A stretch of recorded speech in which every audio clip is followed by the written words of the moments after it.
Kenapa kaca mobil depan lebih besar daripada spion mobil yang untuk melihat ke belakang? Karena melihat ke depan dan selamat sampai tujuan itu lebih penting daripada selalu melihat ke belakang. Melihat ke belakang boleh-boleh saja, tapi itu bukan prioritas. Karena melihat ke depan lebih penting daripada melihat ke belakang. Begitu juga dengan manusia. Masa manusia itu dibagi menjadi 3. Masa lalu, masa kini, dan masa yang akan datang. Banyak manusia yang selalu gagal itu hanya karena trauma. Dia gagal move on daripada masa lalunya. Banyak sekali kejadian di masa lalu, baik itu tentang kesedihan maupun keberhasilan, semua itu harus dilepaskan. Anda tidak akan bebas kalau selalu mengunci diri dengan penjara masa lalu. Anda tidak akan pernah melihat cahaya masa depan bila selalu menahan diri Anda dalam kegelapan masa lalu. Kalau Anda memang berniat ingin melanjutkan hidup, lepaskan beban masa lalu itu dari punggungmu. Kalau rumah Anda tiba-tiba ada orang asing yang masuk ke dalam rumah dan menetap di situ, kira-kira Anda mengizinkan atau tidak? Tentu tidak. Begitu pula dengan pikiranmu. Kenapa Anda membiarkan masa lalumu masuk dalam kegembiraan hidupmu di masa sekarang ini? Lepaskan dan move on lah. Kalau punya momen sedih di masa lalu, lepaskanlah. Jangan biarkan masa lalu itu tumbuh subur dalam pikiran Anda. Apalagi sampai mencuri kegembiraan Anda sekarang. Ada seseorang yang sangat Anda benci di masa lalu. Jangan biarkan dia selalu ada dalam pikiranmu. Lepaskan dia. Kalau Anda selalu membiarkan dia ada dalam pikiran kita, lama-lama dia akan menjadi seperti virus yang akan bisa membuat kita sakit dan tidak maksimal dalam meraih semua impian kita.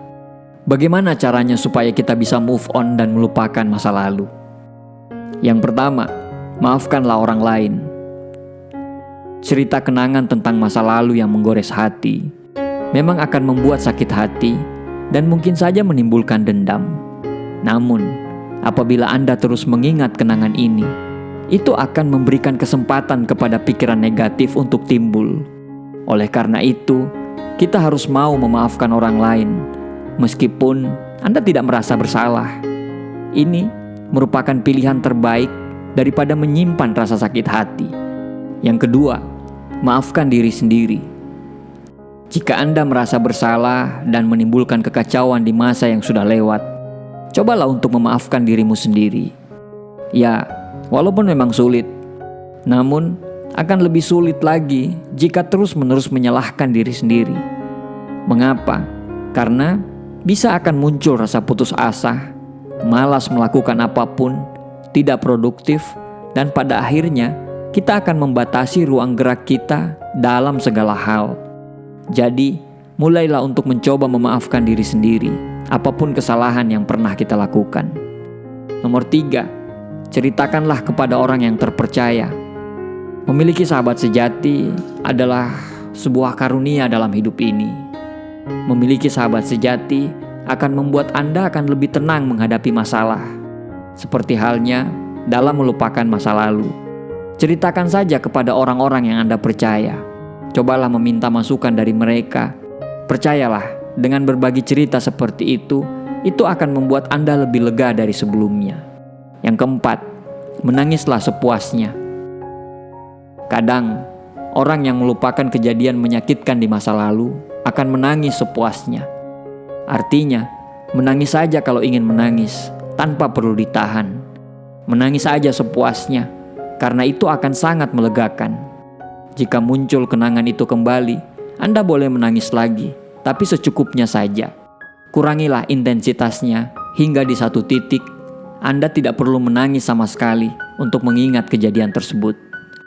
Nomor 5, bertemanlah dengan masa lalu. Kalau melupakan adalah hal yang sulit untuk dilakukan, bagaimana jika berteman dengan masa lalu? Trauma masa lalu memang sungguh menyakitkan dan tidak mudah dilupakan. Di awal, pastinya akan seperti itu. Namun, seiring dengan perjalanan waktu dan setelah melalui berbagai macam proses, lambat laun, masa lalu akan menjadi teman setia. Ketika Anda mengingatnya, Anda bisa memetik hikmah dari kejadian tersebut.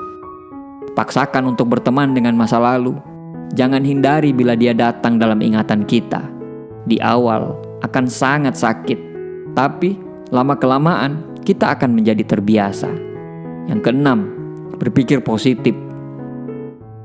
Yakin bahwa semua akan menjadi hikmah dalam kehidupan di masa yang akan datang. Cobalah berpikir positif dan lakukanlah upaya yang terbaik supaya lebih produktif. Melakukan banyak aktivitas yang menyenangkan dan giatlah bekerja untuk membuat pikiran buruk di masa lalu itu bisa lenyap dari kepala kita, meskipun tidak sepenuhnya. Yang ketujuh, ikhlas dan senantiasa berdoa. Kata ikhlas memang mudah terucap, tapi melakukannya memang sangat sulit sekali. Mampu menerima apapun yang telah lewat di masa lalu akan membuat jiwa, raga, dan hati kita menjadi lega. Berdoa menjadi salah satu hal yang terpenting yang tidak boleh ditinggalkan. Percayalah bahwa kekuatan doa kadang melebihi apapun. Balas dendam yang terbaik adalah move on dan bergerak maju. Anda harus berani melepaskan semua beban di masa lalu. Tunjukkan bahwa Anda kuat untuk melepaskan masa lalu dan terus berjalan menikmati hidup kita sekarang. Dan untuk impian kita di masa yang akan datang. Apapun yang terjadi di masa lalu, jangan sampai menjadi batu sandungan kita untuk meraih masa depan. Orang-orang hebat, ketika mereka belum berhasil, mereka tidak akan menyalahkan orang lain. Mereka akan mencari tahu apa yang tidak beres dan mereka akan memperbaikinya. Mereka akan bergerak cepat dan fokus untuk melakukan hal-hal positif lainnya. Mereka tidak berfokus untuk menyalahkan, mencari kambing hitam, atau hal-hal negatif yang lainnya. Mereka akan selalu berfokus pada hal-hal yang baik, karena mereka tahu berfokus pada hal-hal yang baik akan menghasilkan hal-hal yang baik juga. Jangan biarkan kesedihan dan kesakitan di masa lalu mengambil masa kita sekarang. Jadikan kesakitan dan kesedihan kita sebagai kekuatan untuk menjalani masa kini dan masa depan kita. Jika kita tidak bisa melepaskan masa lalu kita, masa depan kita akan menjadi korban. Fahami fakta ini. Anda akan selalu menderita bila selalu menyimpan dendam. Tetapi Anda akan menjadi pemenang bila Anda berhasil melepaskan dendam tersebut. Ego kita akan berkata, "Saya akan bahagia ketika semua menjadi sempurna." Tetapi kenyataan yang sebenarnya adalah berbahagialah, maka semuanya akan menjadi sempurna. Bahagia dulu baru sempurna, bukan sempurna dulu baru bahagia. Jadi berbahagialah, lakukan apapun untuk menemukan bahagiamu, bukan karena semuanya baik, tetapi karena Anda melihat kebaikan dari segala hal. Bukan karena setiap keadaan adalah keajaiban, tapi Anda selalu melihat keajaiban dalam hidup Anda sendiri. Albert Einstein berkata, hanya 2 cara untuk menjalani hidup ini. Yang pertama, seolah-olah tidak ada keajaiban dalam hidup kita. Atau yang kedua, segala hal bisa menjadi keajaiban. Terima kasih, semoga Allah selalu bersama kita.